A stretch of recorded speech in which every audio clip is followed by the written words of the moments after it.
तुम्ही एक 4-8 दिवसापूर्वीची माझी एक पोस्ट पाहिली असेल. मी ह्या मतदारसंघामध्ये एक निर्णय घेतलेला आहे. या पुढील काळात मी कुठला सत्कार घेणार नाही. सत्कार घेणार नाही याचा अर्थ मी हार तुरे शाल कुठं बुकेचा सत्कार नाही घेणार. तर माझ्या सर्व मतदारसंघातील जनतेला मी आव्हान केलेलं आहे. माझा सत्कार तुम्हाला करायचा तर माझा सत्कार वह्या पेन पुस्तकं शालेय कपडे देऊन माझा सत्कार करा.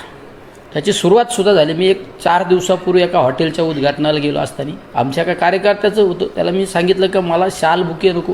त्यावेळेस त्यांनी 50 लहान मुलांची चप्पलची जोड दिले, काही ठिकाणी वह्या दिल्या, काही ठिकाणी पेन दिले.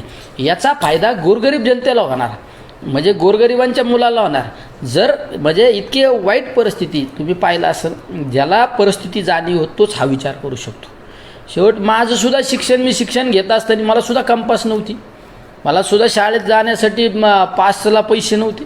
ही जाणीव मला आज पण आहे ना. त्यामुळं हा सत्काराचा विनाकारण खर्च तो सुद्धा आपण या पुढील काळात या शालेय मुलांना कसा जास्तीत जास्त मिळेल म्हणजे अशा पद्धतीने करणार आहे.